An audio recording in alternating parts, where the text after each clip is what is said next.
Students question number 13, इसमें पूछा है कि अगर एक रेशनल नंबर को आप 5/2 से मल्टीप्लाई करोगे और उसके प्रोडक्ट में 2/3 ऐड करोगे तो वो हमें किसके इक्वल होगा, -7/12 के। इसके according what is the number, वो नंबर हमें मालूम करना है कि वो रेशनल नंबर क्या है। क्वेश्चन नंबर 13, हम उस रेशनल नंबर को कोई अननोन वेरिएबल सपोज कर लेते हैं, x सपोज कर लेते हैं। Let the rational number be x। According to question की क्या सिचुएशन थी कि रेशनल नंबर को मल्टीप्लाई करना है 5/2 से। मल्टीप्लाई कर लिया, वो दोनों का प्रोडक्ट हो गया, उसमें ऐड करेंगे 3/2 और वो -7/12 के इक्वल आएगा। 5/2 multiply by x plus 2/3। x unknown variable है, उसमें 5/2 और प्लस 2/3 करके 5/2 मल्टीप्लाई करके और सारा वो प्लस 2/3 ऐड करके -7/12 के इक्वल होता है। अब इस टर्म को ट्रांसपोज कर लेंगे, 2/3 पार चला गया राइट साइड में, तो वो नेगेटिव हो गया। यहाँ पे क्या करेंगे, एक का डिनोमिनेटर 12 है तो इसका भी डिनोमिनेटर ये 12 है, इसको भी 12 करेंगे तो 3 × 4 12 होता है। ऊपर भी फिर 4 से मल्टीप्लाई करेंगे, नीचे भी ऊपर भी। 5/2x इक्वल टू -7/12, इसका डिनोमिनेटर 12 तो 8/12, दोनों का डिनोमिनेटर हो गया 12 सेम। तो जब डिनोमिनेटर सेम हो जाता है तब एक कॉमन कर लेते हैं और न्यूमिनेटर और जिस पोजीशन में हो उसी पोजीशन में लिख लेते हैं। -8 और 7 हो गया -15/12। 12 के फैक्टर कर लेते हैं, 2 × 6, क्योंकि ये लेफ्ट साइड में डिनोमिनेटर है 2, ये 2 कैंसिल हो जाएगा। एक स्टेप अगला बचेगा 5x इक्वल टू, इसके भी फैक्टर बना लेते हैं। 3 × 5 15 होते हैं और 3 × 2 6 होते हैं। तो इस तरह से ये 5 और इधर वाला 5 आर पार कैंसिल हो जाएगा क्योंकि इक्वलिटी है। 3 और 3 भी कैंसिल हो जाएगा। x इक्वल टू ऊपर कुछ नहीं बचा तो माइनस का साइन है -1 और नीचे 2। ये है रिक्वायर्ड रेशनल नंबर जो हमें पूछा था, क्वेश्चन की कंडीशन बताई थी, उसके अकॉर्डिंग ये रेशनल नंबर कितना निकला था, निकला है -1/2। Therefore the required rational number is -1/2।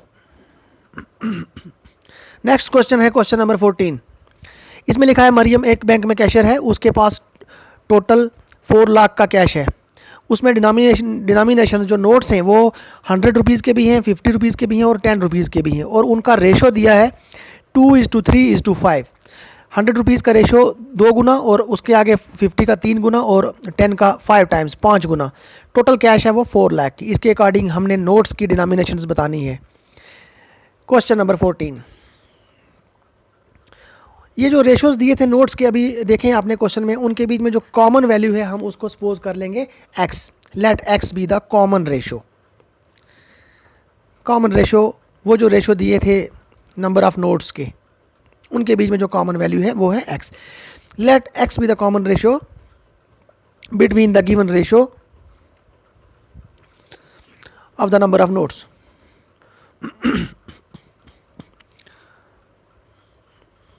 उनके बीच में कॉमन रेशो है। इस हिसाब से 100 रुपीज़ के नोट्स भी हैं, 50 के भी हैं और 10 के भी हैं। Then number of rupees 100 notes, 100 रुपये के कितने नोट्स हैं। 100 रुपये का रेशो 2 दिया था तो कॉमन रेशो x है, तो 100 रुपये के नोट्स आ जाएंगे 2x। Number of rupees 50 notes, 50 का रेशो 3 था तो वो आ जाएगा 3x। और 10 रुपीज़ के जो रेशो है वो 5 दिया हुआ था। नंबर ऑफ रुपीज़ 10 नोट्स, 10 रुपये वाले जो नोट्स हैं वो हैं 5x। अब टोटल जो कैश थी मरियम के पास वो थी 4 लाख। तो इन इक्वेशन बनाएंगे और उसका सम करके हमें 4 लाख के इक्वल कर देंगे अकॉर्डिंग टू क्वेश्चन। इक्वेशन कैसे बनती है यहाँ तक आपने ध्यान से समझना होता है, उसके आगे तो सिंपल कैलकुलेशन होती है, वो आप कर सकते हो। ये है इक्वेशन। ये मैं लिख के आपको समझाता हूँ कि कैसे बनानी है इक्वेशन। ये टोटल 4 लाख के इक्वल हो जाएगी। 100 रुपये के नोट से 2x, तो वो 100 रुपये के उसको 100 मल्टीप्लाई करेगा। 3x है 50 के, उसको 50 मल्टीप्लाई करेगा, और 5x है 10 रुपीज़ के, उसको 10 मल्टीप्लाई करेगा। तो टोटल हो जाएगा 4 लाख के इक्वल। 200 मल्टीप्लाई करके 5 × 3 150x और 5 10 द 50x, 4 लाख, 4 और उसके आगे 5 0। इन सब का सम हो गया 400x इक्वल टू 4 लाख में से हम 400 को अलग करके 2 0 3 0 अलग कर लेते हैं। ये फैक्टर बन गए 400 कैंसिल। x की वैल्यू 1000, वो जो कॉमन चीज़ थी ना उन रेशोज़ के बीच में वो है 1000 1000। तो 100 रुपीज़ के नोट्स का रेशो 2 दिया था, तो नोट्स आ गए 2x, 2 इंटू 1000 मतलब 2000। Therefore number of rupees 100 notes equal to 2 multiply by 1000 equal to 2000। 50 के नोट्स का रेशो 3 दिया था, तो वो 3000 हो जाएंगे। Number of rupees 500 notes equal to 3 into 1000 equal to 3000। Number of rupees 10 notes, उसका रेशो 5 था। नंबर ऑफ रुपीज़ 10 नोट्स, 10 रुपये के कितने नोट्स हैं, उसका रेशो है 5 इंटू एक्स, एक्स था 1000 तो वो है 5000। 100 रुपये के आगे 2000 नोट, 50 रुपये के 3000 और 10 रुपये के 1000। Next question, question number 15। Question number 15 भी इसी टाइप का है कुछ। 300 कॉइन्स हैं, वो 1 रुपये के भी हैं, 2 के भी हैं, 5 के भी हैं। टोटल कॉइन्स जो हैं वो 160 हैं। टोटल नंबर ऑफ कॉइन्स है 160। कॉइन्स का रेशो दिया है, कॉइन्स में एक क्वेश्चन में एक कंडीशन दी है, जो 2 रुपये के कॉइन्स हैं वो 5 रुपये के कॉइन्स का 3 टाइम्स हैं, मतलब 3 गुना ज़्यादा है 5 रुपये के कॉइन से। तो 5 है रुपीज़ के कॉइन की वैल्यू है unknown x. Let number of rupees 5 coins भी एक्स। 5 रुपये के कॉइन्स को हम एक्स मानते हैं कि वो एक्स क्वांटिटी में है 5 रुपये के सिक्के। Then number of rupees 2 coins, rupees 2 coins बताया हुआ है कि वो इस कॉइन का 3 टाइम्स है, मतलब जितने 5 रुपये के कॉइन्स हैं उनका 3 गुना है 3x। और 1 रुपये के कॉइन में नहीं, कॉइन का नहीं बताया हुआ। तो टोटल कॉइन्स जो हैं वो हैं 160, वो अभी आपने क्वेश्चन में देखा। इस हिसाब से 1 रुपये के कितने कॉइन बच गए, टोटल 160 में से ये निकल जाएंगे। 160 में से 5 वाले भी माइनस करेंगे और 2 वाले भी माइनस करेंगे और वो 1 रुपये के बच जाएंगे। 160 माइनस एक्स और माइनस 3x हो गए माइनस 4x। अब बनाएंगे इक्वेशन जैसे वो नंबर ऑफ नोट्स के लिए बनाई थी उसी तरीके से। 5 रुपीज़ की जो कॉइन्स है वो x, उसको 5 मल्टीप्लाई करेगा, 2 रुपीज़ को 2 मल्टीप्लाई करेगा और 1 रुपये कॉइन को 1 मल्टीप्लाई करेगा। इस तरह से इक्वेशन बना के हमने टोटल जो अमाउंट है उसके इक्वल कर देना है। 160 माइनस 4x, ये कॉइन्स हैं 1 रुपये के, इसको 1 मल्टीप्लाई करेगा। 2 रुपये के कॉइन्स हैं 3x, इसको 2 मल्टीप्लाई कर रहा है। और 5 रुपये के कॉइन्स हैं x, उसको 5 मल्टीप्लाई कर रहा है। 1 रुपीज़ के कॉइन्स को 1 मल्टीप्लाई करेगा, 2 रुपीज़ को 2 मल्टीप्लाई करेगा और 5 रुपीज़ को 5 रुपीज़ के कॉइन x हैं उसको 5 मल्टीप्लाई करेगा 5x। टोटल जो कॉइन्स से जो अमाउंट बनती है वो है 300। ये क्वेश्चन में लिखा था।